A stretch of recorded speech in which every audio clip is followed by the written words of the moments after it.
Vishnupad Paramahamsa Paribra Jagacharjavaja Asto Saraswat Shri Sriman Jagat Guru Srila Bhakti Sunda Govinda Dev Goswami Maharaj Ki Jai Jai Om Vishnupad Paramahamsa Paribra Jagacharjavaja Asto Saraswat Shri Sriman Guru Churamani Sava Shastra Siddhanta Vit Srila Bhakti Rakshak Sridhar Dev Goswami Maharaj Ki Jai Jai Nitya Leela Bhragastam Vishnupad Bhagavan Srila Bhakti Siddhanta Saraswati Thakur Ki Jai Rupanuga Guru Bhagya Ki Jai Namacharya Srila Haridas Thakur Ki Jai Prem Se Gaho Shri Krishna Chaitanya Prabhu Nityananda Shri Advaita Gadadhar Srivasadi Shri Gaur Bhakta Brinda Ki Jai Jai Shri Chaitanya Saraswata Acharya Brinda Ki Jai Samadvaita Vaishnava Mandali Ki Jai Kol Kartel Ki Jai Shri Harinama Sankirtan Ki Jai Anitai Gaura Premanandi Hari Hari Bol. So, welcome everyone to our Sunday afternoon talk broadcast from the Sri Chaitanya Saraswat Math London chapter East London branch. And we're continuing the discussion of the works of Sridhar Maharaj in English, now on the Sermons of Guardian Devotion, Volume 1. But should mention that this Friday is Lalita Saptami, the appearance of Lalita Devi, and we'll have some small observance here in the morning time, and also there will be a festival program at Vijay Krishna Prabhu's house in the evening, and everyone that can make it's welcome for that. And then Saturday will be Sri Radhastami, and we'll be having a big celebration here at the East London Mott, and also there'll be, of course, a celebration at the West London Mott, so come if you can. And also, sadly, I have to say that this is probably my last broadcast for at least 2 months, because the day after Radhastami on Sunday, I'll be leaving the country, and I'll be staying at in an Ayurvedic hospital for a month. And anyway, I won't be returning till after Kartik, and so I don't know what the situation there is as far as Wi-Fi or any of that kind of thing, and I don't know what my situation will be as far as availability, if I'm able to continue the broadcast. I might, but otherwise this will be the last broadcast here from the East London Chaitanya Saraswat Math for the next couple of months. So plenty more broadcasts online. Check out infinitymedia.com. Check out the what's it called, the Bhakti Connect. Bhakti Connect, there's many lectures of many devotees there, myself included, and that we will be continuing the Monday evening lectures or talks by Madhusudan Maharaj every Monday evening, but I probably won't be joining those because that will be late in the night in India, and when they're broadcast at 6:30 in the evening. But yes, try and tune in to any of those broadcasts that you can, or follow online the recordings of them. Infinity Media, Bhakti Connect, and there are other places also. So from today, the Sermons of the Guardian of Devotion, Volume 1, and these are talks by His Divine Grace Srila Sridhar Maharaj, given between 1980 1 onwards, and before his passing, and they will be. They were spoken in English, so they're originally in English. They're not translated from any other,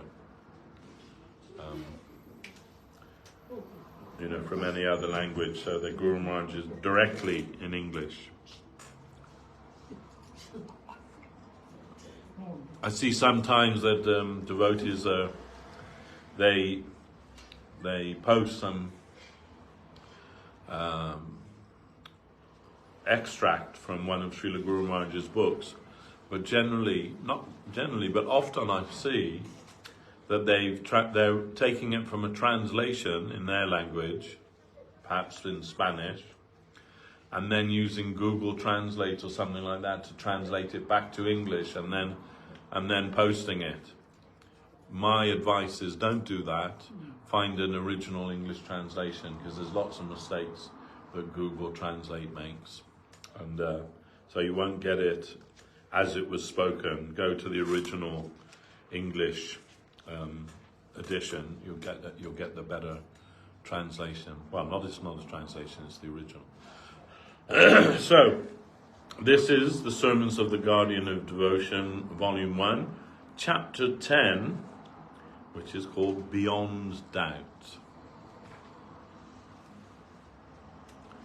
Marcho jada chakta samasta karma, niveditatma vikir rikshitome, tad amritabam pratipadyamano, mayatma bhuyaya chakalpate vai.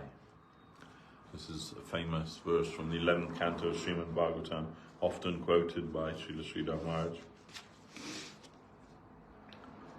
When a mortal totally abandons all karma and offers himself to my direction, at that time he acts according to my sweet will and becomes one with me. He attains the fitness to become my family member in his divine form of Satchidananda nature.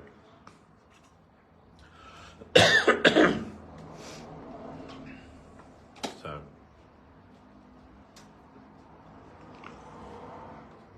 when Srila Guru Maharaj says becomes one with me, he doesn't mean in the sense of merging with him and losing his personality, but rather he means becoming part of my eternal entourage. One with me means with no separate interest whatsoever. This is a transformation that can be seen in the physical system also. The physical cells undergo transformation. Old cells vanish and new cells grow. And this also occurs when one accepts prasadam, food offered to the Lord. A revolutionary transformation occurs. Unconsciously, there is a transformation in the physical system by the gradual process of living a pious and divine life. Imperceptibly, the transformation takes place. So we should not underestimate the power of the Lord's prasadam. And it is a grave mistake to think that prasadam is just food. Or once it is prasadam, to ascribe any kind of mundane characteristic to it. Marcho jada chakta samasta karma. He has detached himself from all the activities of the so-called mundane world. No veditatma, niveditatma, and he considers himself no longer a member of this material world. He has entered and enlisted in the family, in the entourage of another plane. And gradually, he more and more intensely identifies himself as one of that family, that plane. Niveditatma vikirshito me. He is very busy to find out what can please me. That is his errand always. He is always seeking how to please me. That is the only principle in him that he automatically thinks over and over again. How can I please him? How can I please him? Tad amritavam pratipadyamano. Then, indispensably, such a change cannot but come in him, the necessary transformation. A transformation from mortality to immortality gradually occurs. The progress is sure and substantial. Mayatma bhuyaya cha kalpate vai. And consequently he comes to be reckoned as one of my family members. Now this is, you can say, a definition of a Saragrahi Vaishnava. The Sahagrahi Vaishnava, he does everything with this intense feeling of how is what I'm doing satisfying the Lord, and how can I adjust it to satisfy him more and more and more. So, we find the neophyte devotee, they are very busy in pleasing themselves, pleasing their own senses in the name of bhakti. That is karma, actually. They may be cooking very nice preparations for the Lord, but they're thinking, I will enjoy this. I will enjoy this. I'm cooking it because it's my favorite. I'm going to enjoy this. And then worse than that, the devotees are going, I'm just going to cook this because I've got to do it, get it out of the way. It's done now. My duty's done. But the Saragrahi, he's thinking, will this be pleasurable to the Lord? Will this be pleasurable to the Vaishnavas? Will this give satisfaction to my Gurudev? Saragrahi, and Bhaktivinoda says, the opposite of Saragrahi, Barbari, the Barbari. They're also Vaishnava, but Barbari means the beast of burden, who is compared to the ass that carries the food for the cows. So the Barbari, he does his duty but hates it. Everything is a burden on his shoulders, a big burden on his shoulders. No joy, no happiness, no feeling of satisfaction, no attempt to satisfy the Lord or the Vaishnavas, just duty, and that duty overwhelms him. So, with our bhajan, divine service, such transformation is inevitable. Also in Bhagavad Gita, Vishyate tad anantaram. My devotee enters into my family. It must happen. Material hankering will be diminished. Mostly in Raja and Tamagun, the modes of passion and ignorance, there is dissipation of vital energy. But in Sattvagun, truthfulness, realization, the energy lost is of much less quality. Much less quantity.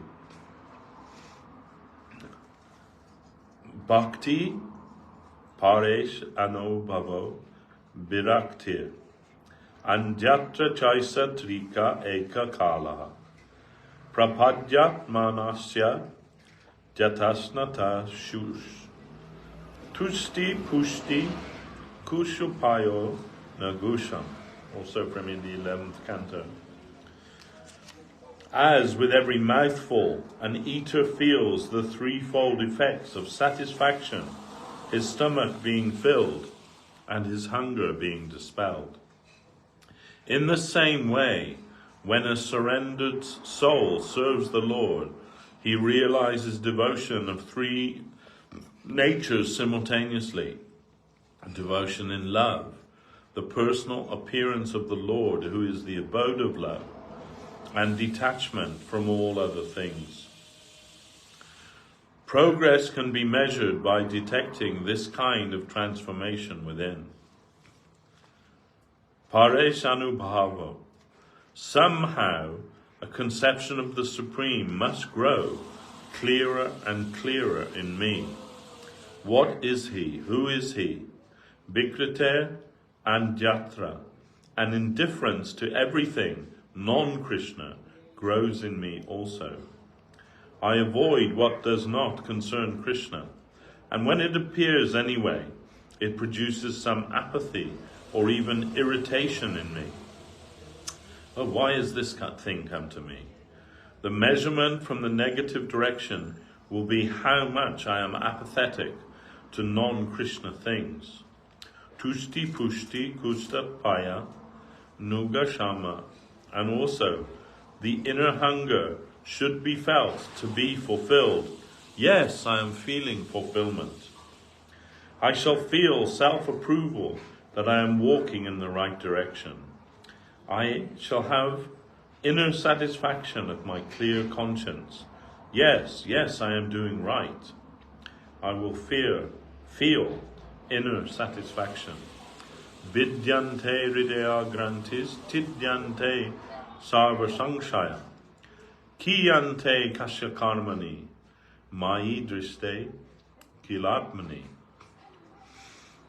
When the soul directly beholds me as the Supreme Soul within all souls, his mundane ego is dissolved, all his doubts are slashed, and all his worldly deeds, karma, are annihilated. This is a scientific measurement, and of course, science of the transcendental world is not to be applied in the nature of the mundane. By this standard of adjustment, we shall gradually make progress towards proper adjustment. If the center is clear, then of course the circumference is properly located. Krishna consciousness is the center, and in that consciousness every event can be found to be properly adjusted. In this way, by that inner satisfaction and realization, one can measure his personal progress. But this does not mean that his thirst will be quenched. Rather, it will increase.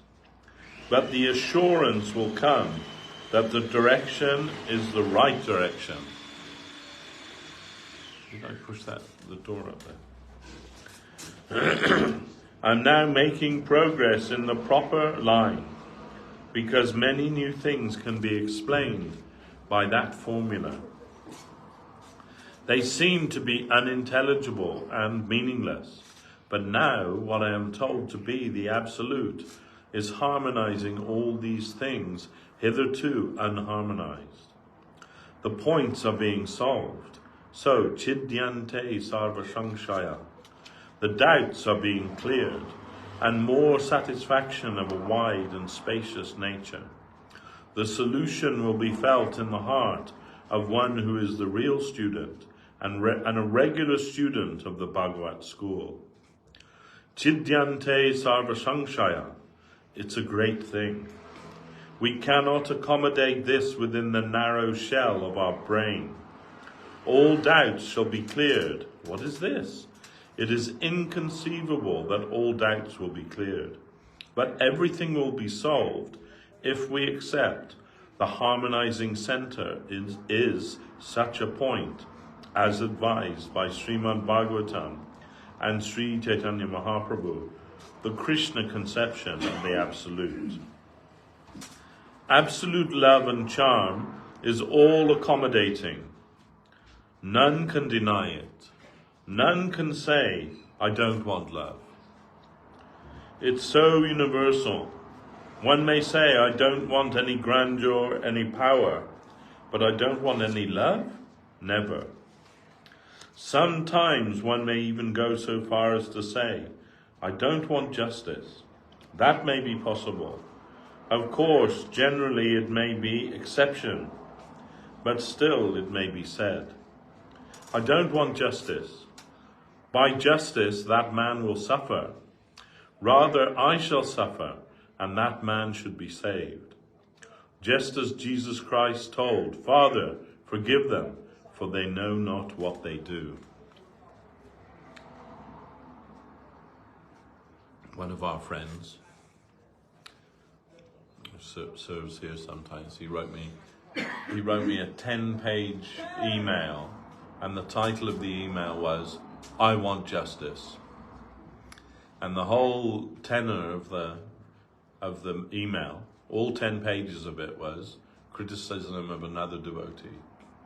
He did this, he did that, he did this thing, he did that thing. He did this against me, he did that against me. And like going back years and years and years and years. And it was too much, 10 pages of it. I couldn't even read it all. And I just replied to him and said, Prabhu,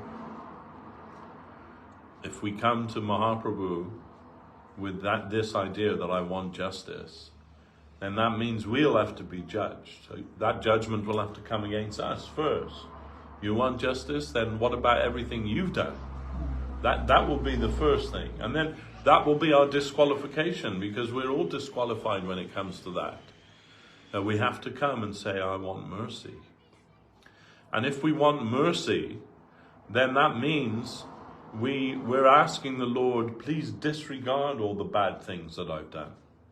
And if we're asking that, then we also must be generous in our own hearts and disregard all the bad things that others have done against us. Even Lord Jesus said that, right? Forgive me my offenses or forgive them. What is it? Forgive them their offenses as they forgive as I forgive their offenses to me, or something like that. As much as we want forgiveness, we have to give forgiveness. We can't say, I want mercy, but I want this one to suffer and that one to be punished and this one to be, we can't say that, no, because automatically that brings us back in the line of justice. And justice means the retribution of punishment to this one and to that one, and according to the law. And we are always in difficulty if we go down that path. So as much as we want that for ourselves, we must be prepared to extend that to others, however grievously they may have harmed us. Otherwise there's no hope for us and no hope for anyone.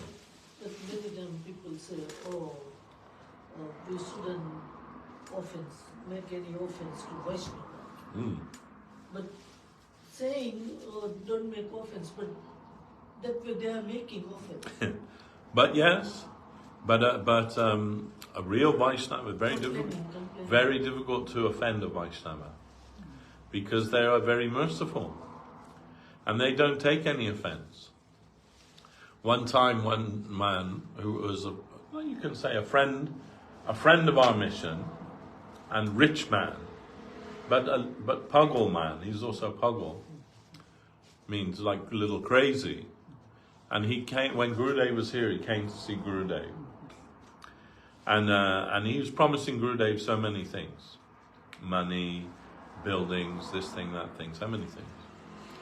And then in those days we had a fax machine, and so one day, the next day after he'd come to see Gurudev, this fax comes through.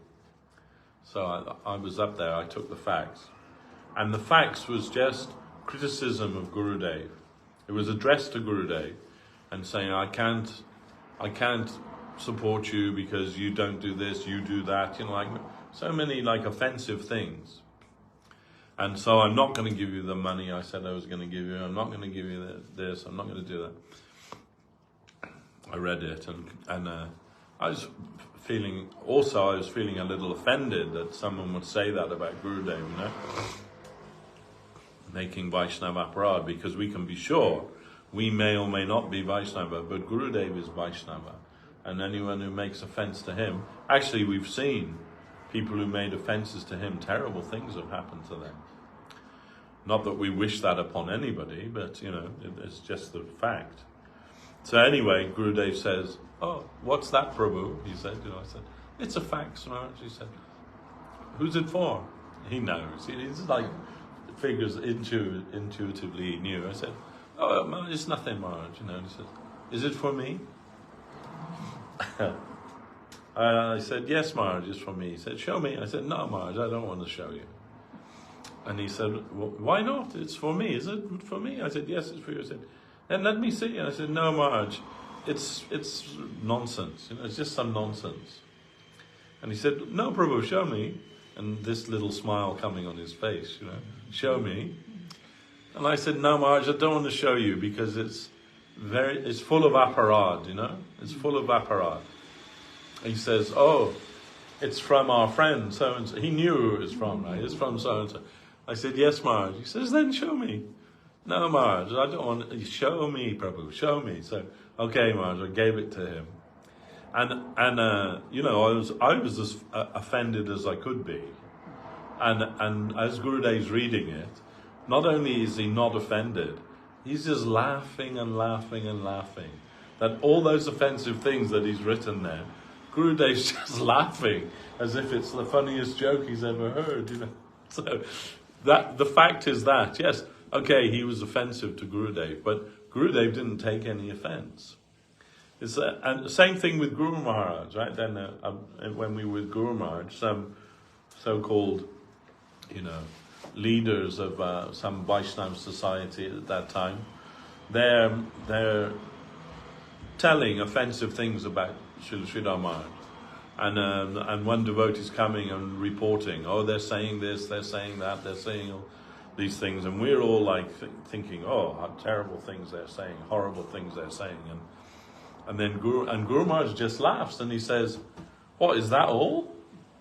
Is that all they've got? Like, they really don't know me at all, do they? If they knew really all the terrible things that I thought or done or did, then they might have something to say." So he just laughed it off, Of course, we know the only difficulty with that is that it's true that the Vaishnava doesn't easily take offense, but Krishna doesn't excuse the offenses to his devotees. The devotee may excuse, but Krishna doesn't so easily excuse that offense. So we see maybe some bad thing will happen. Generally not so much. Why? Because Guru and Krishna, they see that it's like a baby in the lap of his mother sometimes kicks the mother in the face, isn't it? You see that baby kicking the mother. It's not really offense. It's because they're a baby. So the mother doesn't throw the child to the floor. She just, "Oh, come on," Even we see that. I saw the other day, I was in the supermarket and there's a child on the floor. It's won't do anything the mother does, what says. So the mother, she got on the floor next to the baby and she's going, doing the same thing, and the baby couldn't understand it at all. Stopped doing it and looked at his mother, and the mother just laughed and said, "You see?" And then the baby laughed as well, So we may do many offensive things, it's true, but usually that's born out of ignorance. It's like in this country now, we don't have blasphemy laws. There used to be blasphemy laws. If you say something which is considered blasphemy, they have some, a list of things that are considered blasphemy, and there's some punishment for that. I saw there was a documentary about life in Iran. Is it Iran? No, in Afghanistan under the Taliban. So they got this place there. It's called the Ministry of Justice. It's just a prison, basically, And they have these guys going around arresting people for their blasphemy, different blasphemy. So then they're asking them, the police or whatever they are asking them, what have these people done? He shaved his beard, trimmed his beard. That's a considered to be a blasphemous offence to trim your beard if you're, in Afghanistan, a Muslim man. What's the punishment for that? They said 100 lashes. You'll get 100 lashes for that. Oh, okay. Then this one. Oh, what about this woman? What has she done? She was caught teaching her children in her home. Like educating her daughters. Oh, okay. Then one of the neighbours dobbed her in or something. What will be the punishment? 100 lashes. More or less everything was 100 lashes. And this man and this woman, what did they do? He said he gave this woman a lift in his car, but he's not her husband. It's his brother's wife. So he gave his brother's wife a lift in his car. That's considered a blasphemous offence. 100 lashes each for that. And all these silly things that they were going to get 100 lashes for. Then to keep them uneducated. Yeah. Control. Indeed, yeah. So but then there's with this man here. And what about him? What's his crime? Apostasy.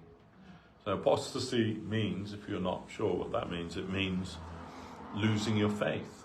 He lost his faith in Islam. Probably because of all the silly, whippings that people were getting for shaving their beard or giving their brother's wife a lift in his car. Oh, what's his punishment? Is that 100 lashes? No, death by stoning. He'll be stoned to death on Saturday. Then they take them to the football ground, and they don't know every Saturday will there be a football match or will there be a stoning to death. Or sometimes a beheading, but this one is stoning to death. So anyway, the reporter said, so have any of the priests had like a chat with him? Maybe to try and restore his faith? Wouldn't that be a good idea? Find out what his problem is and preach to him and maybe bring him back into the fold. No, the law says he has to be stoned to death. That's the only proper response for such an offence. All right then. So thank you, Prabhu. So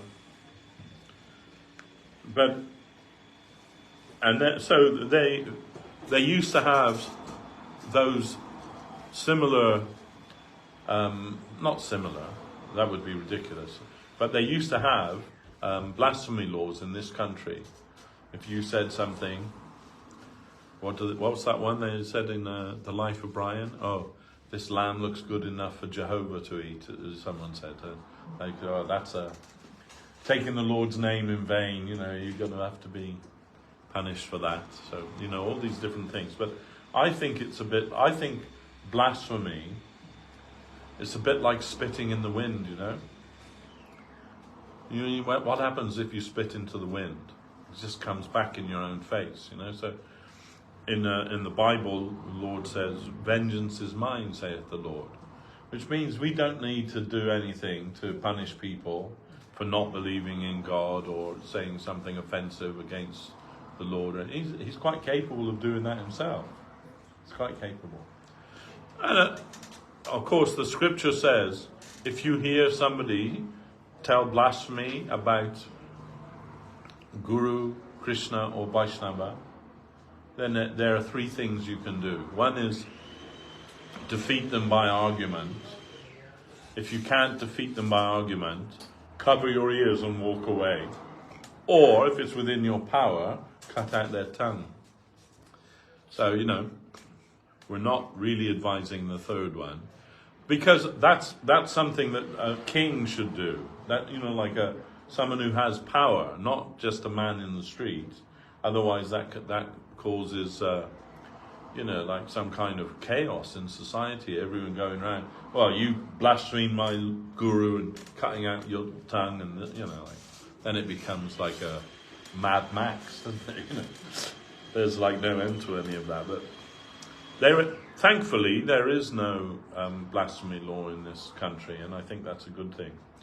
I think we can be a little bit more tough-skinned than people laugh at us. So what? Buddha says, when you do some karma or offense, it's between you and Krishna. Yes. I walk out of it. Right. Is there? I don't say anything. But Krishna will make it lighter. Let's put it that way. Yeah, Krishna's merciful because he knows we're just children, and children do stupid things. This lady in Kiev, this lady said to me, she was an older lady. Mostly at the Veda Life Festival, they're young men and women in their 20s and 30s, I would say, average. Coming there, they're looking for some new kind of idea of how to live their life and everything, But one lady who was coming to all my lectures, and she must have been easily in her 60s, maybe her 70s, I don't know. And she was coming to all my lectures. And then one day we're walking. There was a place where we if we weren't giving lecture, everything, where we stayed, took prasadam, had some rest. We're walking back there. I'm walking with my translator. His name is Kirtanananda, or is Kirtanananda Prabhu. And she's following from behind, she's following. And then she says, in Ukrainian, which is a bit different to Russian, actually. I didn't realize, I thought it was the same language, but it is a bit different. And she says to him, can I speak to the teacher? Can I speak to the teacher? And he says, she wants to speak with you. I said, yeah, okay. So we sat down on the grass, and she sat down with me, and she said, first of all, she's asking me about her neighbor who's an alcoholic, and they're trying to help him, and what could she do? And I said something about that, and then she said, she very seriously, she looked me in the eye, and she said, when I was younger, I had 3 abortions, she told me. In Russia, and the former Soviet Union, it's just considered another form of birth control. There's like contraception. It's not. But I think people instinctively understand that it's wrong. So she began crying, and she said, sometimes when I'm walking in the street, I just get overwhelmed, and I say, my unborn children, and like this. And she said, do you think God can never forgive me for what I've done? Can he ever forgive me? I said, no, you're definitely going to hell. I said, no, I didn't say that. I said, yes, of course. I said, there's nothing that God can't forgive if you truly are sorry, repentant for that. Because we are like his children, and we don't know what we're doing. We're like little children. Like children, they pull the legs off insects and things because they don't know what they're doing. So, then, okay, the father or mother may come out and say, don't do that, it's naughty, and give them a slap or something, some punishment. But they don't like to really punish them because they want to teach them. There's a better way, not to do that. That's cruel, So, when we're ignorant people, we don't know what we should or we shouldn't do. And we may do terrible things. We may kill our own children without understanding what we're doing. Because the government sanctions it, the society sanctions it. But still, something inside her made her understand, in her conscience, that she'd done something terrible, and it was haunting her. And then I said, yes, if you're really repentant and sorry for what you've done, then definitely God can forgive you, and there's nothing that God can't forgive. And then she started crying, and she said, no one ever said this before, it's so wonderful. And then I saw, not only she's coming to my lectures, she's coming to all the lectures. And then afterwards they had meetings in the center, they had a yoga center in Kiev, which they were having meetings there, Avadut Maharaj and others. And she was going to that too. joined, more or less. Joined. I haven't seen her since, but that was the situation with that lady. So yeah, that's how it is. We don't know the things that we do in our foolishness. But it is. But when you know what's right and what's wrong, then definitely the reaction is more severe. If you know that you're doing something wrong. If you do it accidentally, it could be for you. Yeah, and in ignorance. But yeah, if you do something with some knowledge, then that's worse. But still, and when that comes to Vaishnava Aparad, it's true. We should not make Vaishnava Aparad. We must never make Vaishnava Aparad. But sometimes, also out of ignorance, we may make some Vaishnava Aparad. We don't know. Like some of our acharyas in our mission, before coming to Gurudev, they were, I won't say who they were, but some of them were actively preaching against Sridhar Maharaj. And, like telling people not to go and hear from him and all these things, But after meeting with Gurudev and meeting with Guru Maharaj, then they had some change of heart and even joined our mission. Cookie, why don't you go and sit with your master over there? So, then we just have to be very careful about this idea of justice, because, if we're asking for justice, then we're going to be the first to be judged.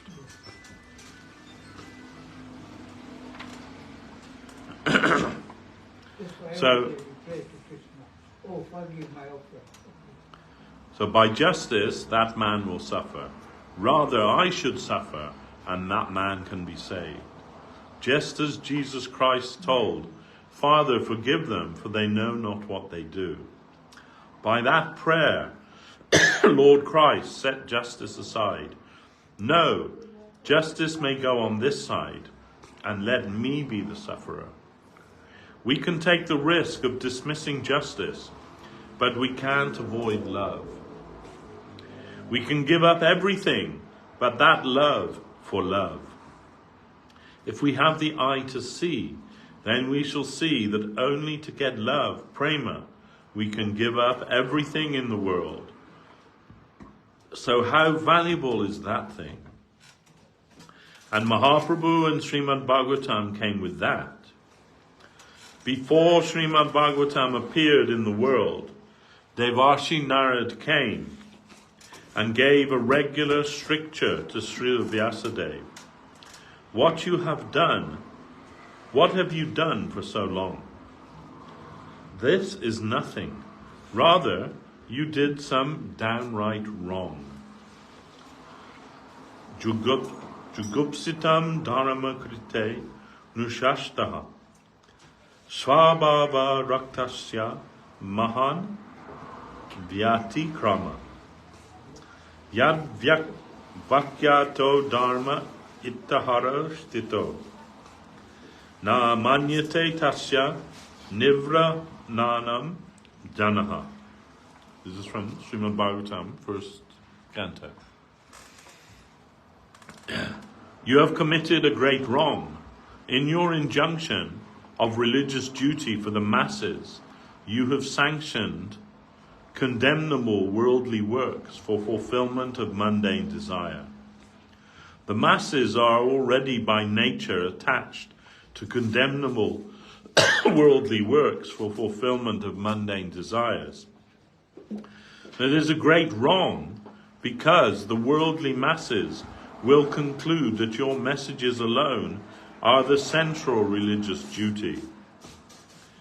If they are taught, even if they are taught by other knowers of the truth, to refrain from those worldly works, they will not accept those teachings, or they will not be able to understand them for themselves. That's because of Vyasadev's position. Because whatever school of Vedic religion you might follow or profess, everyone recognizes the singular authority of Vedavyas. They know that his purpose was to record and disseminate the Vedic knowledge. He knew that the Veda had to be put down into a written form. Even before Kali Yuga began, he knew this. He knew that with the approach of Kali Yuga, people have short lives and very short memories. We know that before, in Dwapara Yuga and earlier, you would hear something once and you'd remember it forever. It would just be there. Like you just access your hard drive, it's there. It's not being wiped out. But we all know that in Kali Yuga, you can't remember what you were doing yesterday. Isn't it? You don't know what you were doing yesterday. And not even that. As you get older, and I'm sure many of us have had this experience, you walk into a room and you think, what have I come in here for? Isn't it? What have I come in here for? I don't know. And you have to retrace your steps. And oh yeah, that was what I was going to do. This is Kali Yuga, brain, you know. So what to speak of remembering all of the Vedic literature? So Vyasadeva knew it has to be written down. And so, although it's actually not correct to call Vyasadeva the author of the Vedas, he's the compiler of the Vedas, because the various Vedic knowledge are the realizations of various sages and saints and rishis and munis, and all compiled together. But as a result of that, even before that, Vedavyas's position was an unassailable position. Yes. Everyone recognized his position. So what Narad's saying to him here is that even if others try to tell the truth of the matter, if it isn't coming from, if they don't hear it from you, they won't accept it. Got to hear it from you. Because you've established what is truth. You've established the benchmark. So whatever you've said, people accept that. They may or may not accept from others, whether it's true or not. So with that comes the response. You're responsible for that. That if people misunderstand, you're responsible for that. So now you have to put it right. So this is, Guru Maharaj said, this is why Narad told Vyas, okay, here are 4 shlokas. You meditate on these shlokas, and you'll get the inspiration. Now you begin your work, your own book. And this will be like the percolation of your internal realization also. Because remember, even when Vyasadeva, from beginning to end, he's also a man of progressive thinking. So then, when he finished his compilation, his own spiritual development was at its height. His own spiritual realization was at its peak, you can say. And that's why he was feeling some trouble there. So then Narad said, begin again. And that scripture, Srila Maharaj said, Srimad Bhagavatam, is the junior most of the scriptures, but containing the senior most thought. So, and also, if everything else were lost, and only the Bhagavatam remained, nothing would be lost.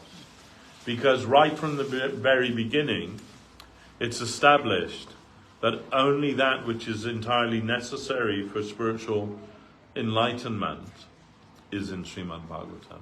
And that's why, as well as being called the Bhagavat Purana, it's also known as the Amala Purana, the spotless Purana. There's no fault anywhere within it. So,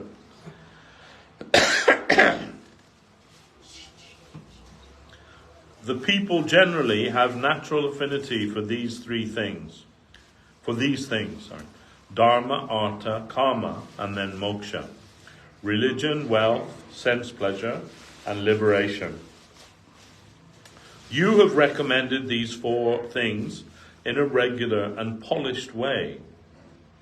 But this is already their natural demand. When one is overfed, he wants fasting as a reaction. So moksha is only a reaction to exploitation. This is already a fact, and you have recommended the same thing. So that we see this naturally. All religion teaches these things, these 4 things. They may call them different things, but I saw on the back of the bus, maybe you've seen them sometimes, that Christian churches, evangelical churches, they advertise on the back of the bus. And on this one day it said, there was an advertisement on there, be a winner, it said, be a winner. Come to our church, God wants you to bless you, and you'll be a winner in life. So this is what they're thinking. If you follow our dharma, then you'll get artha. You'll be a winner. You'll get everything you desire, and that means, of course, karma. It means pleasure. Your life will be pleasurable, and then because it's religious, then you'll go to heaven. The dharma, artha, karma, moksha. Every religion teaching that. But because everybody's aspiring for that anyway, and basically religion is just legitimizing that. So this is already a fact, and you have recommended the same thing. What new thing have you given them? So you have done wrong. Why? Because when a person of your status has recommended moksha, it will be difficult to give anything further. No one will be prepared to oppose your opinion, your standard. All will say, Vyasadeva is the highest authority, and that they don't care for the advice of anyone else. The highest authority is Vyasadeva. So it will be very difficult to get the people to accept, through other sources, anything beyond what you have given. So you have done wrong. It may be considered your misdeed. Now the only relief can be that you yourself will give the 5th end. Beyond the aforementioned 4 common pursuits, you personally will have to take this work. So far what I have given is very limited, but now I shall give you something far superior. You alone will have to take up this task, and only then you will have undergone the proper penance, necessary for your chastisement. Myahan vyakti krama. It is a great wrong, because jugupsitam, what is very condemnable, dharmakrite, is given under the stamp of religion. The goods under the stamp are ultimately non-religious. What good is that? Only to do wrong and not to do wrong, but to do good is not included there. Of bad and non-bad does not mean positive good, so we will have to take that duty with earnestness and clarify the position for the people. So far what I have given you is more or less of a negative character. Now I have come to give you something positive. In this way you must create the atmosphere to give them something substantial. Dharma projita koitavya paramo nirmatsaranam shatam. The religion of the Srimad Bhagavatam is free from the deception of the 4 ends of humanity, and it is the religion of the true saints. Nirmatsara means an impartial mentality, and matsara refers to the jealous. So I have given advice to that particular section which is not free from egoistic thinking. I have dealt with them, but now I shall deal with the normal thinking, the good-hearted people. I shall now advise them. But it will be difficult to dissuade the people from the path taught by you. I have therefore come to you. Only through you can the highest developed conception be given to them. This is the only way.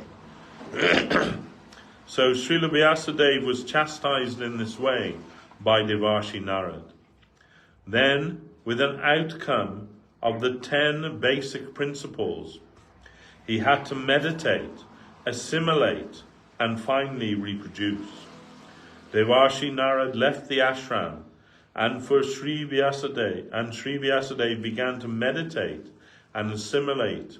So far, this was my conception of religion and non-religion. Now some new light has been given to me, and in perspective I have to think out the whole system.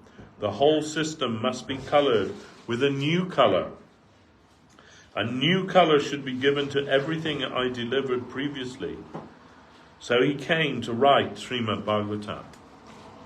And he also felt moksha, the Brahma Gyan, liberation in the non-differentiated absolute, has been given the highest position. Now, the higher conception that has been given to me by Devashi Narad must be delivered to the world by a person whose Brahma Gyan is unquestionably admitted by all the scholars. So he searched for Shukadev. Shukadev is the only person who is very widely respected by the so-called liberationists. This higher doctrine should be brought to light through him. And then the position of Bhagavatam will be automatically unchallengeable. So he hunted after Shukadev. He sent a woodsman whose business it was to cut down trees in the jungle and dense forests, excuse me, and who made a trade from that. He told this shloka to the woodcutter: Nibrita tatse upagayi manat bhavanu sadchach chrota mano viramat ke uttama shloka gunanu vadat pumam virajeta bina pashu ganat. Whenever you find a boy like my son, you may try to chant this shloka. You always wander in the dense forest, and my boy is there somewhere, roaming hither and thither in the jungle. It's very difficult to trace him and his whereabouts, because he does not stay in one location. After wandering and roaming, he lives only on leaves and fruits, and he takes water from the river. Suddenly, one day, this shloka caught Shukadev's attention. What do these woodcutters say? Nibrita tarsar upagayita manavat bhavanu sardats chotrananu viramat ka uttama shloka gunanu vashadat pumam virajeta bina pashuganat. The meaning is, this big sound with high meaning, where did they get it from? Then after hearing twice or thrice, he approached them. What do you say? Then again he repeated, Nibrita tarsar upagiya manudat. Who have you heard? All their thirst quenched, satisfied. They come and sing this song, Bhavanu Sadat. It is the medicine for the solution of birth and death. Shroto ma'ano bhiramat. And it is always pleasing to the senses. The senses should not be considered as one's eternal enemy and eliminated from any utility. They can be utilized. This song is very sweet for all the senses. Shrotamano viramat. Both the ear and the mind are pleased by a high class of joy. Ka uttama shloka gunanavadat pumam virajeta bina pashuganat. Who but a suicide will keep such a conception of life, such a model ideal of his life at a distance? Only a self-killer can do so. Otherwise, one who is wakeful to his real interest can never avoid the Uttama Shloka Gunanuvad, the praise and prayer of the highest entity, the Lord Absolute. Who can keep himself aloof from this highest conception of life, which is beyond even moksha?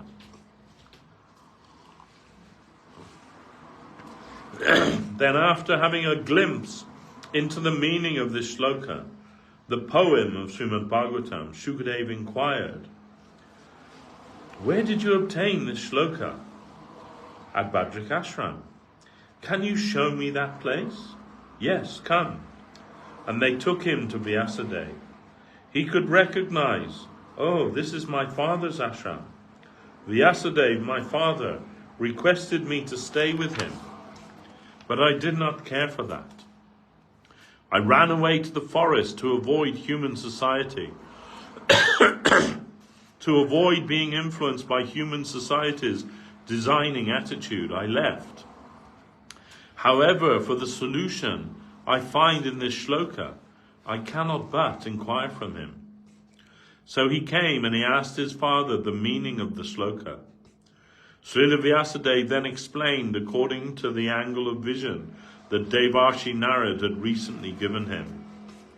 And when Shukadeva later delivered the Srimad Bhagavatam, he openly admitted in the assembly, "Parinishtito pi narigunye uttama shloka lilaya grihita cheta raja shre akyanam yad adhitavam tadaham te bahindashyami Mahaparushiko Bhavan Jashra Shraddayatma Ashusyan Mukunda Mata Sati." When Parikshit Maharaj inquired from Sri Shukadeva Goswami, Shukadeva first introduced himself in this way. "O sage among kings, despite being excellently merged in the transcendental Brahman, I have studied this Srimad Bhagavatam because my heart was attracted by the pastimes of the Supreme Lord, Uttama Shloka. King, you are a devotee, and as such you are more qualified to come to Krishna, the Supreme Person, there. Therefore I shall explain this narrative scripture to you. Swiftly does divine love for the Supreme Lord Mukunda arise within the heart of one who has developed faith in this Srimad Bhagavatam. Sri Shukadeva Goswami told Maharaj Parikshit, "You seem to be a student of a high standard of learning. Mahaparoshiko Bhavan. There are many seekers of their further fortune, but you are a bona fide student. Presently death is encroaching upon you, so no ordinary aspirations are in your mind. You are a genuine student and inquirer. Dharma, Artha, Kama and Moksha, religion, wealth, sense pleasure and liberation, are known as the fourfold ends of human inquiry, Purushartha. But because I consider you to be the most bona fide and sincere seeker of truth, Mahaparoshiko, I think I can teach you what I have heard from my dear father very recently. I consider that to be the highest end of every life. Aditam dvarpado pittur dvaipanayadaham tadaham te vihinasyami mahara paroshiko bhavan. At the end of Dwapara Yuga, I studied this Mahapurana Srimad Bhagavatam from my father, Sri Krishna Dvaipayana Vyas. I conceive that to be the highest standard of education, and you are the fittest man to receive it. Therefore I shall deliver it to you. Saying this, he began the talk of Bhagavatam, and there he gave the principle of Krishna consciousness that harmonizes all classes. To receive descending spiritual knowledge in this way is the method of the deductive school, and the nature of such fit recipients is described as nirmatsara. They are free from jealousy. Those who are suffering the disease of jealousy cannot tolerate anyone holding a higher position than themselves. They cannot tolerate the merit of others. I am the best. None can be greater than me. This is their disease, matsara. But the Srimad Bhagavatam is for those who are free from the disease of such a mean, egotistic feeling. The students that come forward to read the Bhagavatam must be of such character that they have conquered the mean, egoistic sentiment of considering oneself the all in all. When that sort of mean, egoistic feeling is removed, one will be fit to study Srimad Bhagavatam, and he will be successfully imbibe the teachings therein, and make a great and inconceivable divine improvement in his life. Vedayam vastavam atra vastu shivadam. I am not dealing with an imaginary concoction. This is vatsava vastu, the realistic thought which death and mortality cannot challenge. I am dealing with such a thing here. The whole world you are living in is unreal, but what I am dealing with here is the only reality. The realistic thought is not unreal. You are suffering from the mania of unreality. Tapatra yona mulanam, and your disease will be wholesale cured. The disease and its effect, your suffering, will be uprooted to the extreme. Oh, there we are. What a great chapter. Gives us a real understanding of how we should approach Srimad Bhagavatam and the teachings of the Bhagavat school. Srila Govinda Maharaj said, the first lesson that Guru Maharaj taught me was serve the Vaishnavas without nirmatsara, means without envy. Serve the Vaishnavas without envy. It was my first lesson, Gurudev said so. And it is our first and last lesson, because that will always give us difficulty, nirmatsara, envy of others, and especially envy of a higher Vaishnava. To envy a higher Vaishnava, and because of that, disregard what we hear from them. That will be suicidal for us. So we have to approach the truth submissively. The higher truth is not for those who are just inquisitive or challenging. I was talking about this the other day when I was first interested in Krishna consciousness. And like some kind of knowledge came to me, like superficial knowledge, but some knowledge about the Krishna conception of Godhead. And as a result of that, it's very easy to be dismissive of other religious thought. And sometimes people, like Christian preachers on the street, they would challenge me, Very easy I could defeat them. So whenever there were some like Christian preachers in town, my friends would seek me out and they'd say, "Come on, K versus C, come on, let's..." They want to be entertained, by that argument. And I would say, "No, I don't want to do that. I don't want to do that." There's just another kind of egotism, But, and what's the result of that? As they have some faith in God, but the faith is not very much rooted in any strong philosophy. It's more or less sentimental kind of faith, or dogmatic faith. You see up by what's it called? What used to be the Midland Bank, now it's HSBC Bank, right? You see sometimes Muslim preachers, they have a table there, and they try and stop people as they're going by. And basically they want to have an argument. They're looking for an argument. They like to have an argument.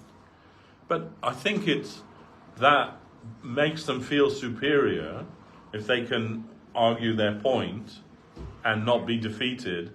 It helps them with their faith, makes their faith stronger, But their faith may be not so much sentimental, but more dogmatic.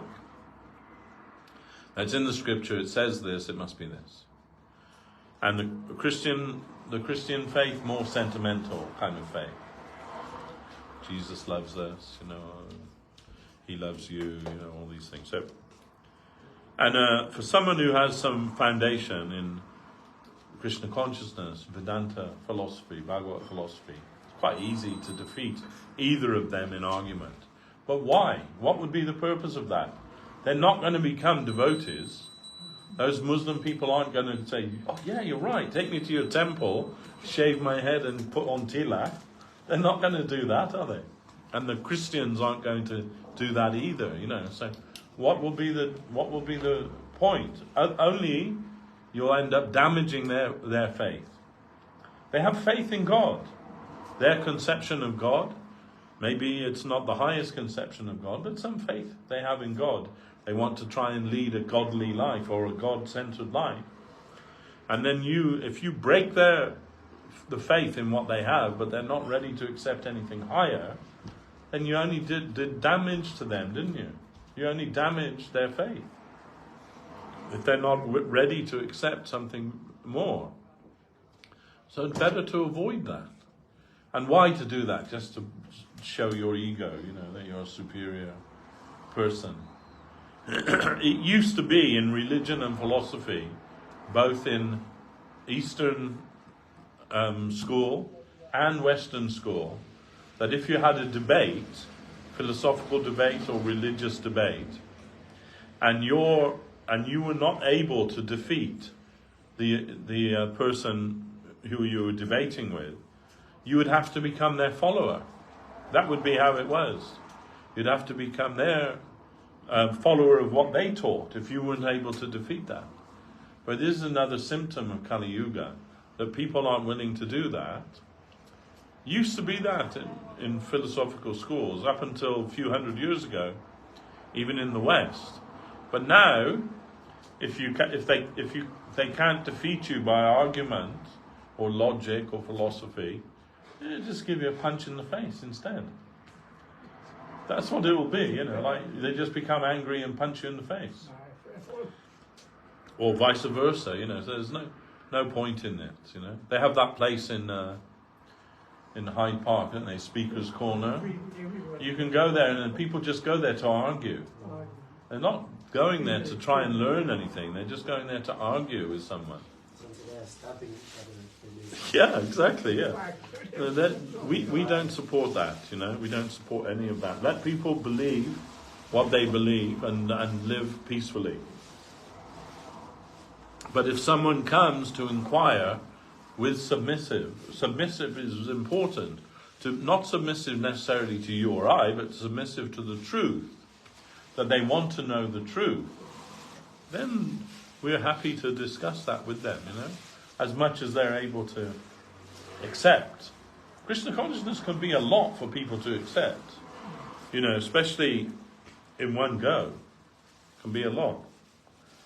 I remember my wife, Bhakti Shanuga, my first wife, that she wanted to know about Krishna consciousness, but sometimes she'd just say, it's too much. It's too much now, you know. I can't fit it all into my brain, you know. It's just like making me unhappy to hear so many things all at once. Let's leave it now and come back to it another time, you know. Now you have to kind of be able to gauge these things in who you're speaking with, you know, and why you're speaking with them. Not to humiliate them, not to defeat them, not to establish your superiority over them. Of course, sometimes it is necessary to do that if you're representing your guru in a public forum or something. You may have to defeat the others to establish the superiority of your school. That's an acceptable thing. Like I remember Chagi Maharaj was on the radio. He told me there was like a BBC religious broadcast, and they had like a Hindu, a Christian, a Muslim, and a few other Sikh, and also he was there, right? So they kind of representing Vaishnavism rather than Hinduism, and then they would ask the same question to each of the speakers to get their take on things.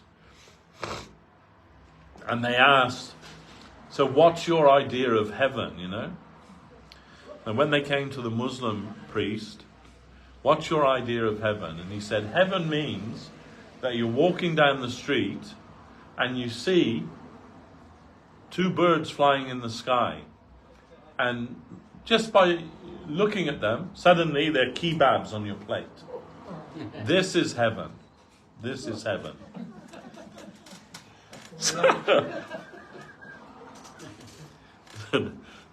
But not heaven for the two birds flying in the sky. Of course, in the Leela of Krishna, everything is possible. The Guru Maharaj said, Saraswat Thakur comes to our aid in this regard. He says that when Prasena is being eaten by the lion, you know, in the whole Shamantakamani, that whole Leela where the Shamantakamani, Prasena has it, he meets the lion and the lion devours him. He says, Saraswati Thakur said, because it's Leela, then the lion is feeling ecstasy when he's devouring Prasena. And Prasena, he's also feeling ecstasy being devoured by the lion. So if you can accommodate that, then maybe that man's idea might not be too far off. When I first joined ISKCON, my Sankirtan leaders used to say to me, in the spiritual world, the rice jumps in the pot and cooks itself. Yeah, I mean, there's something like that, you know. That everything is joyful. The apple is happy to be offered to Krishna and has its fulfillment being eaten by Krishna. The apple feels ecstasy being eaten by Krishna. Because everything in the spiritual world is conscious. So then, and everything, when in relation to Krishna, feels ecstasy. Oh, maybe that is difficult for us to conceive in the material world. And everything has a form, sir. Yes. Like after you said. Yes. So we cannot. But he wants to project his idea.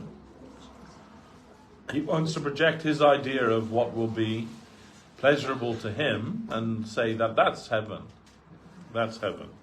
That's his idea of heaven. It's a pretty mean idea of heaven, if you ask me. But so sometimes when you have these kind of debates, necessary to establish that the school of Srimad Bhagavatam is superior. And that may mean, you know, defeating the other person's argument.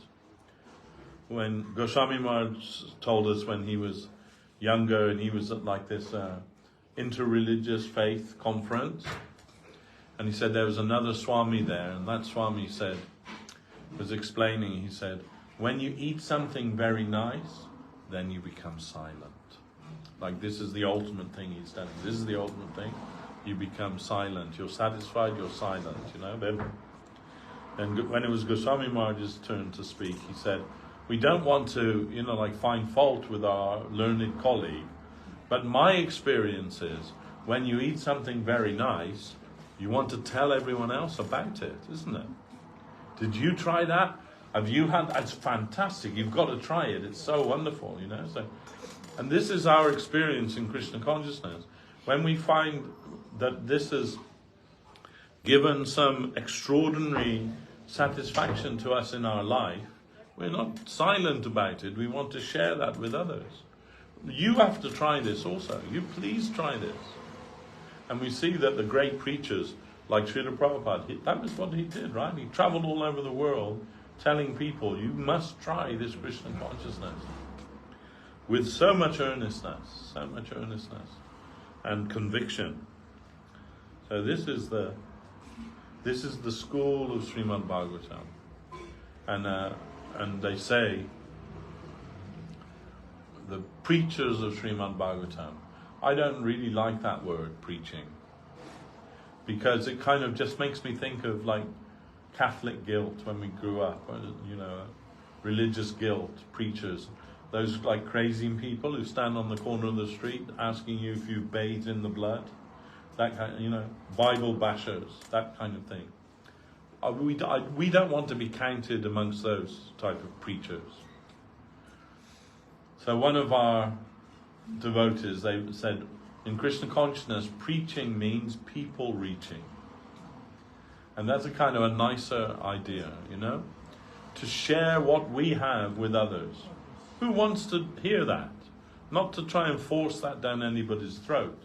Because nobody becomes converted to religious thought by that, by fear. It is my experience. People they say, oh, he was a God-fearing man. Don't they? We hear that. Yes, he was a God-fearing man. But we shouldn't be afraid of God. Fear of God may be the religion of the masses, but the religion of the saints is love of God. They feel love for God, not fear of God. So that's the religion of Srimad Bhagavatam. The ultimate love of God. Krishna Prema. Available to all and given to the world by Sri Chaitanya Mahaprabhu in the form of Nama Sankirtan. This is our preaching.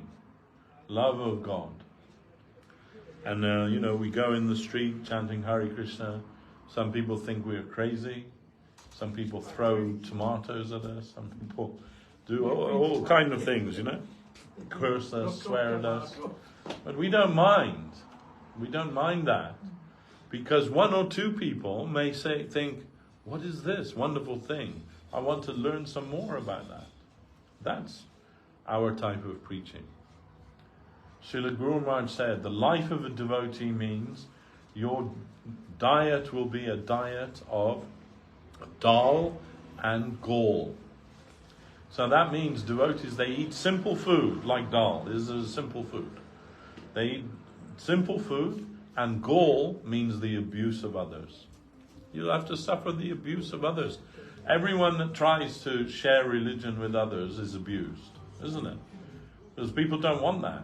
People are happy in ignorance. Ignorance is bliss. And they feel some difficulty if you try and wake them from that.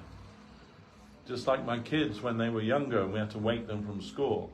Why are you waking, Dan, why are you waking me? I'm having a very important dream. I'm having a lovely dream. And then you have to get up, it's time for school. Then they're sitting in the kitchen eating the breakfast. So what was this important dream about? Oh, I can't remember now, I can't remember. So, you know, that's how we are in the material world.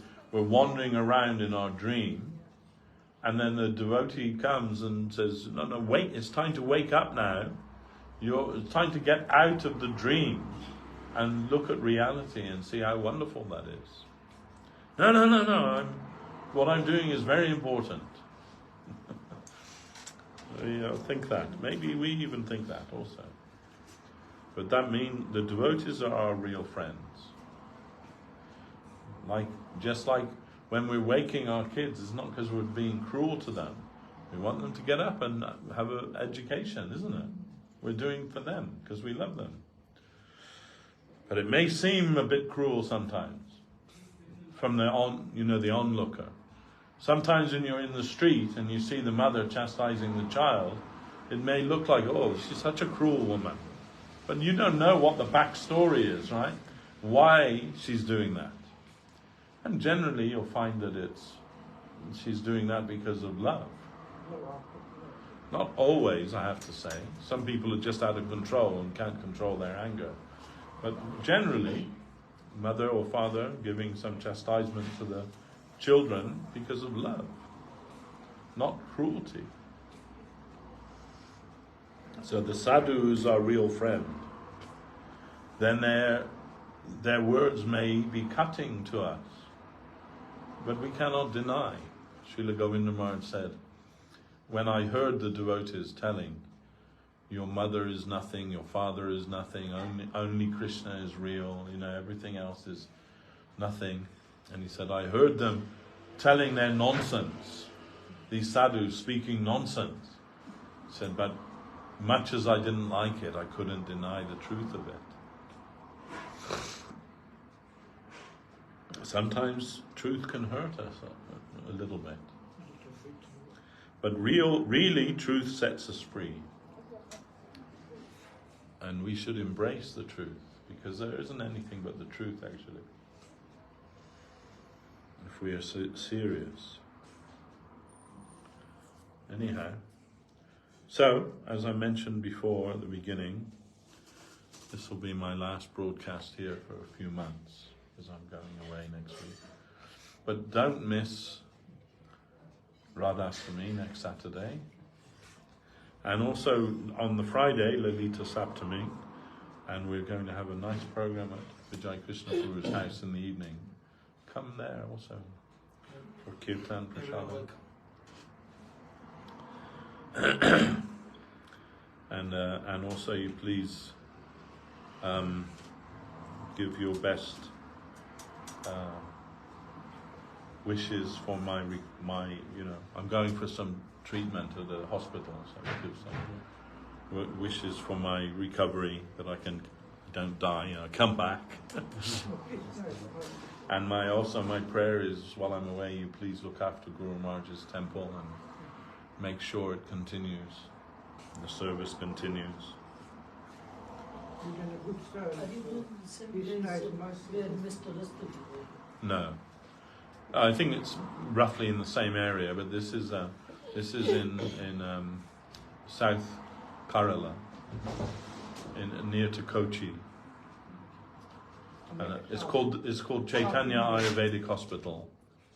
South India. South India, yeah. It has a very good reputation, and I know people who've been treated there very successfully. So it's not my idea even, it was the devotees' idea, and they all collectively arranged this for me, so I couldn't refuse them.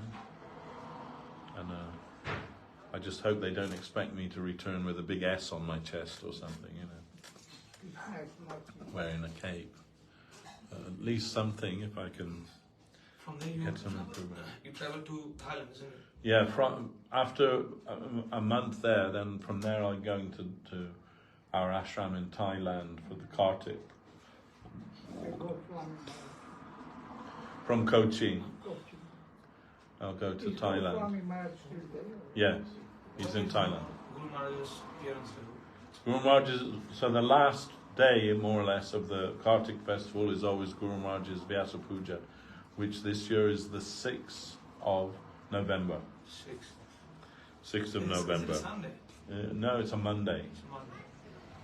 Yeah, I'm going to India, bro. Oh, okay. Yeah, just decided 2 days back. All right. You can come and visit me. I know it's a long way from Calcutta to Kerala is a long way, but Going to Jagannath Puri this time. nice. Yeah. Changing the name of India. Yeah. Kochi was Cochin before. Yeah. And so they're doing it everywhere, like Change. purging the British influence a little bit, I think, is the idea. Bangalore, Bengaluru, something. When we think a rose by any other name would still smell as sweet. It's not so important. The name is not so So you important. will stay 1 month there. Oh. 1 month. Yeah.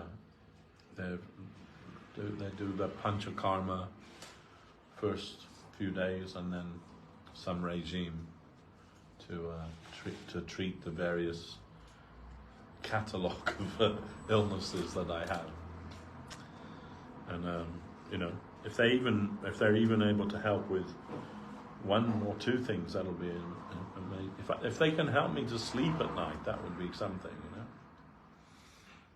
Last night I slept maybe 1 hour whole night, and that's normal for me, and that is Some awful. people go with less sleep.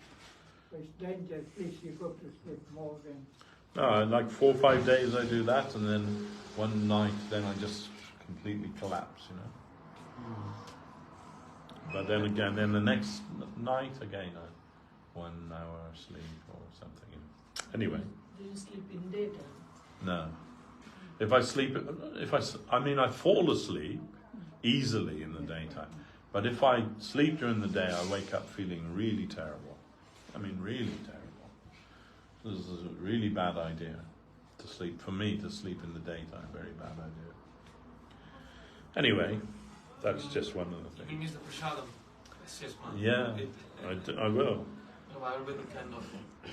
Yeah, I don't know what It's kind not of. even cooked. It is a, some nuts. Don't frighten me too much. No, it's way good. But I do like South Indian food. Yeah. Idli, dosa, pongal, all those kind of things. But I'm not sure that's what they'll be serving. But maybe. It's cold cooked food sometimes. I don't know. I'm too scared. And it all depends on what they find is your constitutional thing, isn't it? And what's necessary for your recovery. So I'm willing to submit to that. And get Keshavananda Prabhu's going with me to be my companion while I'm there, because I thought I'd go crazy just being there by myself for a whole month.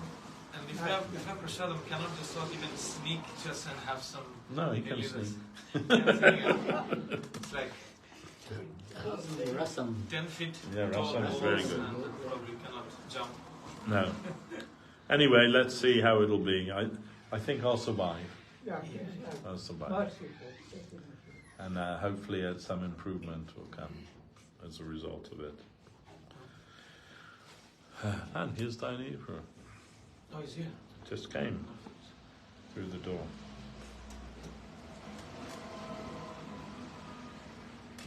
Yeah, that's why I don't have any other Fridays to bring this program, so we leave. No, on it's Sunday, good. so- It's good. I'm glad. Yeah, some Happy people are to- thinking, I know also this Lalita Chaitanya festival.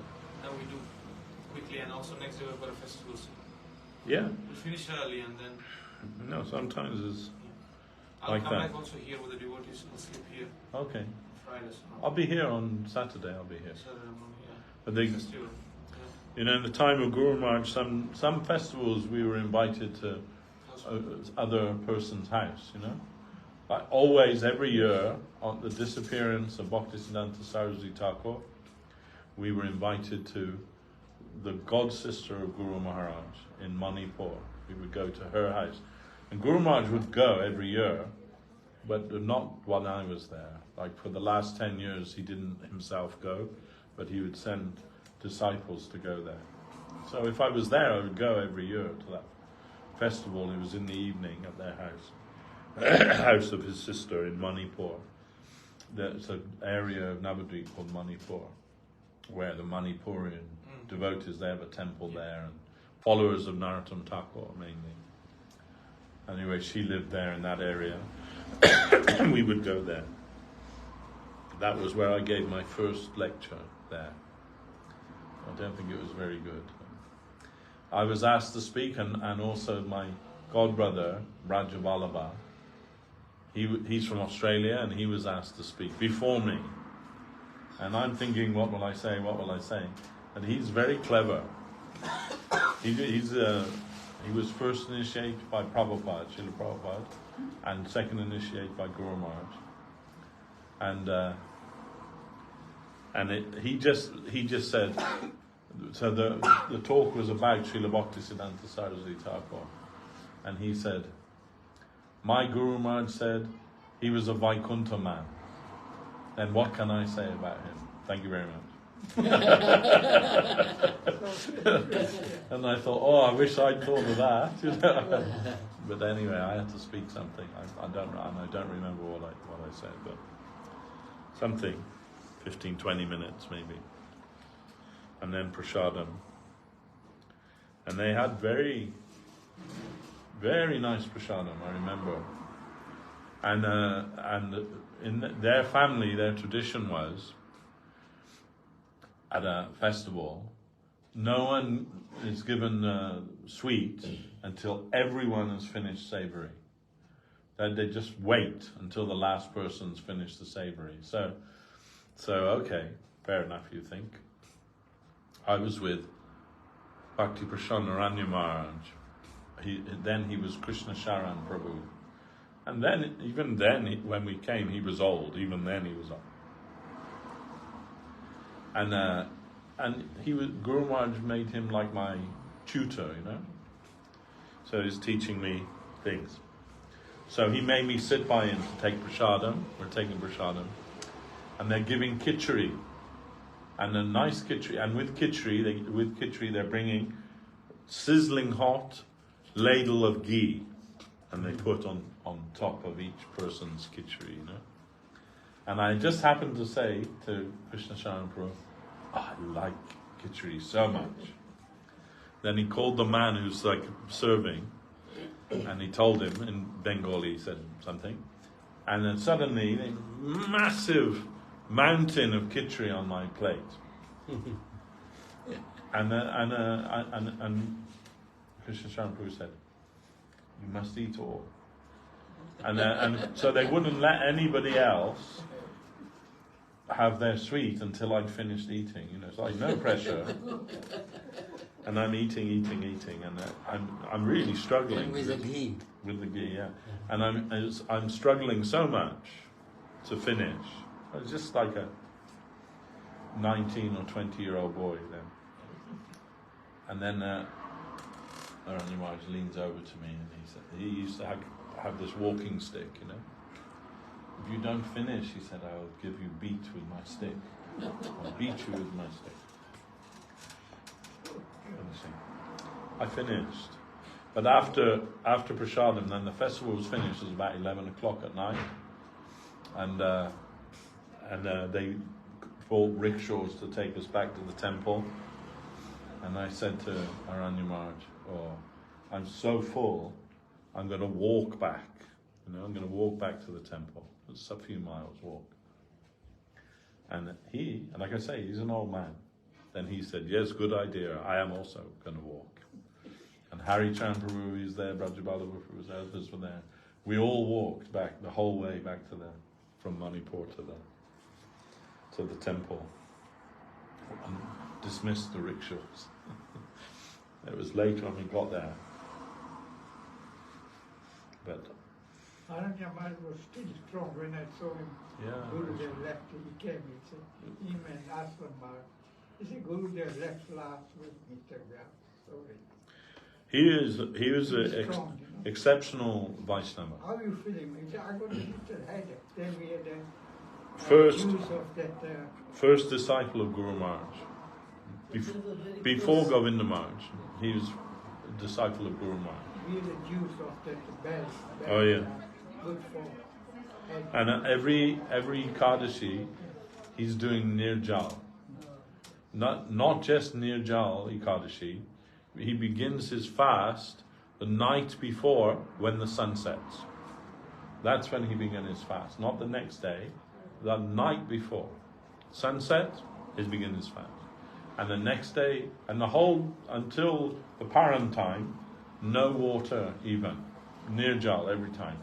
And even when he was like 90, he's doing that. 94, 96. And Gurudev would say to him, Maharaj, you don't need to do this anymore, you know. Sridhar Maharaj said, you have to follow all rules and regulations after 8 and up to 80. After 80, not necessary. Follow, you know, the sadachar. And he said, yes, Maharaj, I know, but it's my habit. What can I do? And when I heard that, I'm thinking, boy, I just wish that I can, when I'm that age, I can say that the Vaishnava practices are my habit. You know, when we say it's my habit, we usually mean something bad, don't we? You know, that's my habit to do this, my habit to do that. He would do that. And so many times we thinking he's going to pass away. And Gurudev rushing, putting some tulsi on his tongue and chanting with him, you know. And then he'd wake up, he'd recover, you know.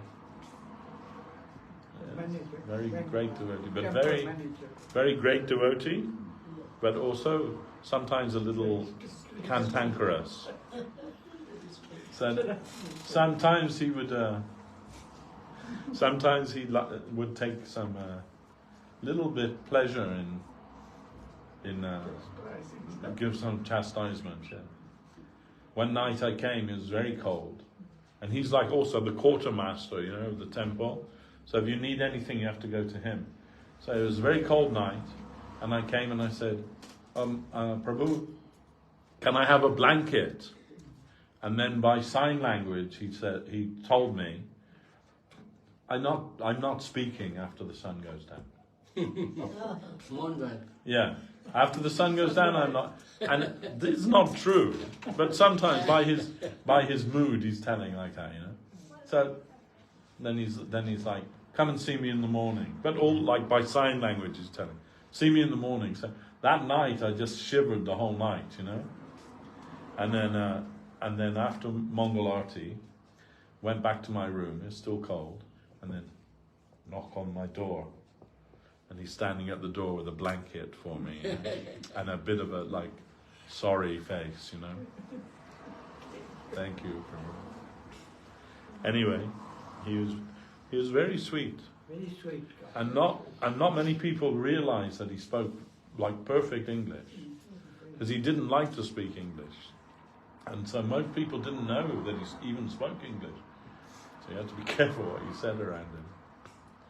But yeah, he was a great devotee. When I saw him, he was 97 plus.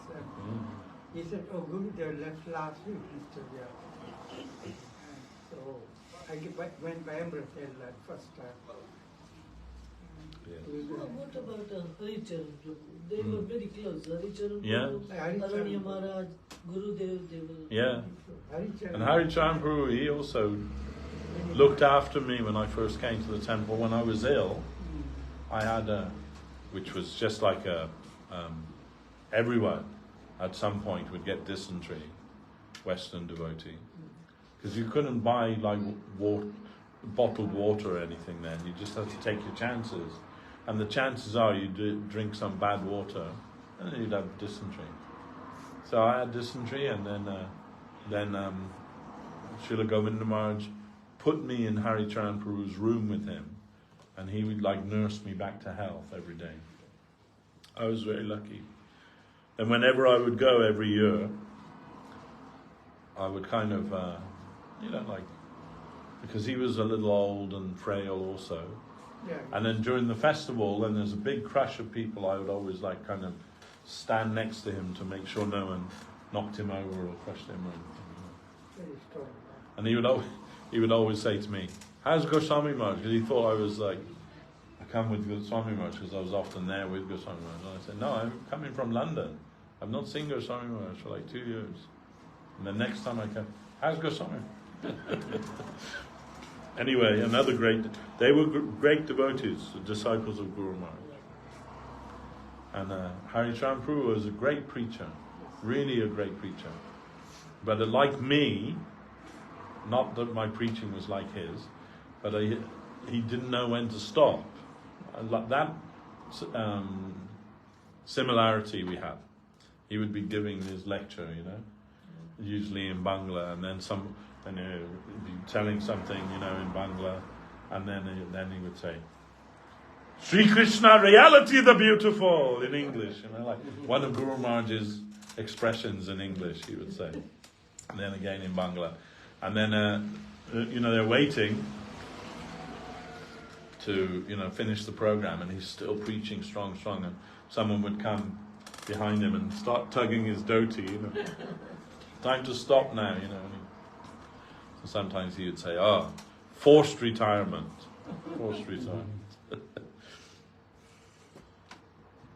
One time, Aranya Maharaj came from Navadvip to Calcutta. New ashram there in Calcutta. So he said, I want to go and see Gurudev. And everybody said, no one is allowed to see Gurudev because he's not Gurudev. Yeah. But he came especially for Gurudev. So I said, okay, because this new building, I took him upstairs. And I said, Gurudev is in his room there. He was waiting. And Jamna Didi said, we cannot stop it. Aranya Maharaj is high Vaishnava. Yeah. He's his own man. Yeah. And Guru Maharaj used to say that sometimes, in his last days, he'd say, Krishna Sharan Prabhu, he will be okay. Hari Sharan Prabhu, he will be okay. Yeah. They are their own men. He would say like that. And when sometimes we went to Vrindavan from Navadvip with Srila Govinda Maharaj, and then suddenly Aranya Maharaj would show up there. Yeah. He wasn't part of the party or anything. Suddenly he'd show up there. And he would come all the way from Navadvip to Vrindavan, and he would just refuse to pay for a train ticket. Because he was red cloth, he would always say, no, I am sadhu. And he would just go, and no one would challenge him ever, Maybe they were a little challenged, but he'd say, no, I am sadhu. So all the way from Navadvip to Vrindavan without paying any fare. But still, it used to be the tradition that no one would even ask that. And still, you see, in Thailand they do that. If you wear the red cloth, even you're not Buddhist, mainly they're Buddhist, but even they see someone wearing the red cloth, always bring them to the front of the queue, always give them the first seat, and they never ask any fare for them. I've seen, even our devotees. One time we were going to India, Janvi or Sundari from Ireland, and me and Dwarkas Prabhu. Yeah. So Dwarkas Prabhu was wearing a dhoti. We were sitting behind, and his seat was in the front there. So air hostess came and took him to first class. What was that, Air India? Was it Air India? Yeah, sometimes you get like that. Sometimes they respect. They know he's a Krishna man, so. We were going with Prabhupada. And we were all, few had orange clothes. And this is flower people coming, don't take any tickets from them. And everybody went on the floor giving that much to Prabhupada. So it should be. Flower people, should be. And where is our Dayanidhi Prabhu? I can hear him hitting his drum. Warming up the drum. Yeah, trying to find a good drum.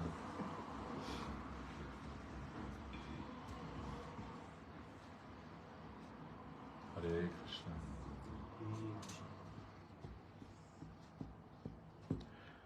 Jai Om Vishnupad Srila Bhakti Sundar Govinda Dev Goswami Maharaj ki jai.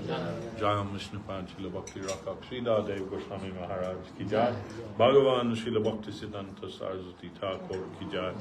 Jai Sri Chaitanya Mahaprabhu ki jai. Vaishnava Mandali ki jai. Sri Chaitanya Saraswati Acharya Vrinda ki jai. Sri Harinam Sankirtan ki jai. Nitai Gaura Premanandi.